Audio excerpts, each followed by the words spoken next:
the rest of us. A prophet is a person who helps us, who's inspiring, who's a visionary, who leads us down a path of self-discovery by nature of the things that they can tell us. And this is what Billy is. Billy was the chosen one to have all these experiences with the Pleiadians and experience things because he's capable of it, because of the age of his spirit, and so he passes it on to us. So that's what he is as a prophet. And Ptah is making this clear to him that, he's not to think of this as a big-headed thing.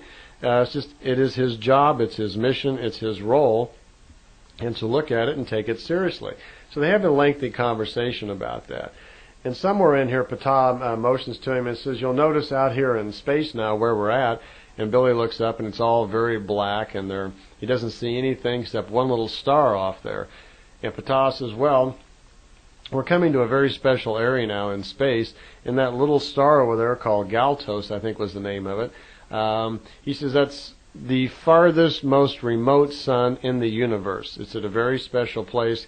And Billy says, "Oh, the edge of the universe." And Ptah says, "No, as we've told you before, there is no edge to the universe. The universe doesn't have an edge, but this is a very remote area. And the reason we're here is that this is where the barrier between universes is. And we are going to go into another universe called the Dal universe."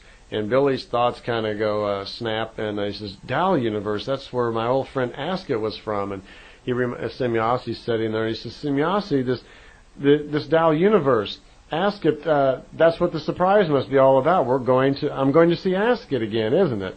And she smiles, and Billy's getting even more excited because he never dreamed that he would see Asket again. Asket was his teacher and mentor from age 16 to about age 24.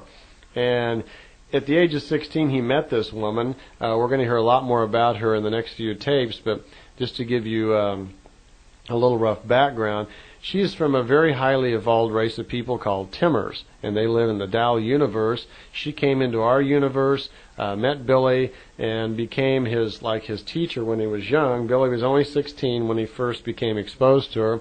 When he first physically met her, he was quite overcome by her and very impressionable, of course, by a very highly evolved, nice-looking woman, and just like any of us would be. But he never expected to see her again, and he has great feelings for her. So he was also getting very excited that he was about to meet Asket again. So Semyasi explains that they're coming to the barrier, and he looks up and he can see it. And it's this very large area. And he's just kind of going, wow, one thing after another, and look at this.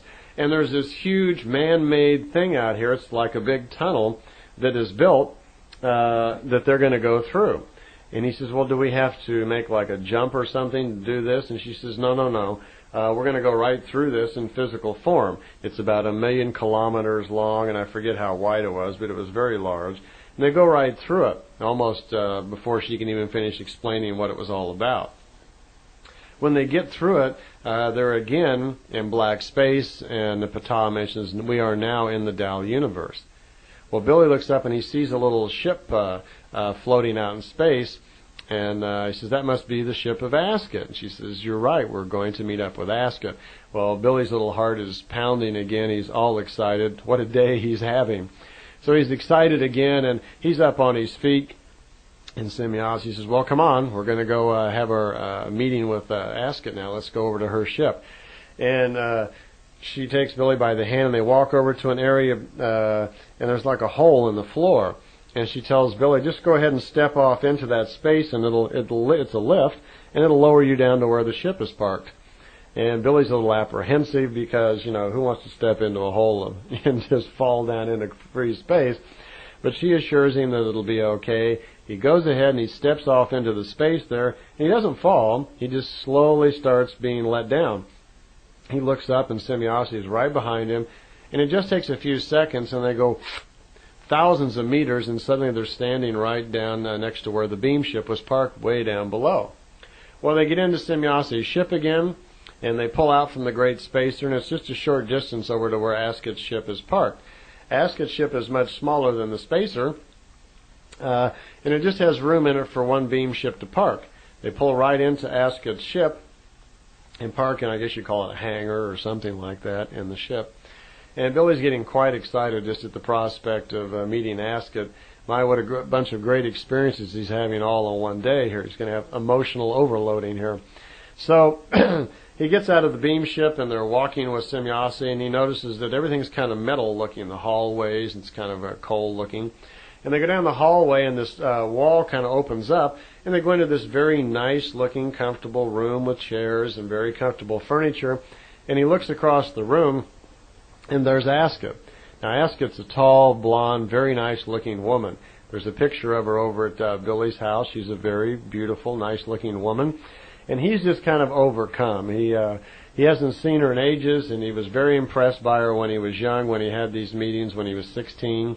And it's been a long time now since he's seen her. I think he stopped seeing her in 64, I think it was, something were in there.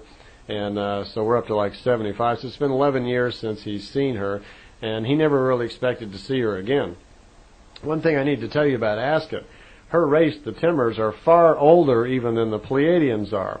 And they have total faculty of the mind. And by that I mean is they have recall of any thought or word that they've spoken throughout their life. An incredible concept, right? But they're using a very large percentage of their brain. Later on we'll find out that Ascot was even able to recall to Billy word for word and thought by thought almost all of their experiences and help him go over his notes from his encounters with her years later. Well, one of the special things about Ascot also is the fact that they have an interesting way of saying hello. We kind of shake hands and, hi, how are you, and talk for a few minutes to establish an atmosphere between each other when we meet each other. Well, with Ascot, it's slightly different. When Billy first met Ascot the first time, the physical contact years ago, he remarked that she has the ability, when they say hello, she takes and kind of pushes telepathically all of her feelings and love and concern for another human right into you. And Billy says every cell in your body tingles with the sensation and the feeling that she pushes into you. And he's never forgotten that, and it just happens to him again. She just rushes him mentally with her wonderful feelings of love that she has for all of humanity, and especially him. And his heart's just pounding 90 miles an hour. He can't even talk. He's trying to speak, and he's just like stuck. Nothing comes out of his mouth, and he's just stuck right there on the floor. So Ascot walks over, sensing this, that Billy's a little overcome. He's just about to tears, and she takes him by the hand and pulls him close and gives him a really nice hug and a little kiss. And he's just kind of beside himself like a little puppy, I guess.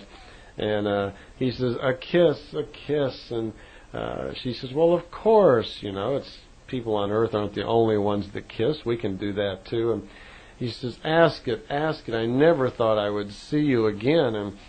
And she said, well, I wasn't sure that we ever would see again. When last I left you, this meeting was not projected. I didn't really expect to, so there was no way I could let you know that it was really going to happen in the future. And they're talking for a few minutes, and he's calming down, and he says, well, what is the purpose? Why are you here? How come we're meeting? And she says, well, it's twofold. Mostly I just wanted to see you, but we do have another mission. And I think Semjase had explained a little bit about Billy to it before, that Ascot explained that her people, the Timbers, who live in the Tao universe, some years back, about 9 years previously, they were experimenting with kind of a time projectile capsule that they could time project from their universe into ours. It doesn't fly. They somehow just cause it to time displace. And it would come from their universe and just appear right in onto Earth. Well, they had sent one of these projectiles as a test, and it had gotten lost. There had been a miscalculation somehow in the time projection, and the Earth was not where it was where they thought it was going to be when the capsule hit the planet, and so it got lost. And apparently the capsule was a little late, and the Earth had already rotated and moved, and they couldn't find it. It took, I think, Semjase about 3 years, she said, to find the capsule, and it was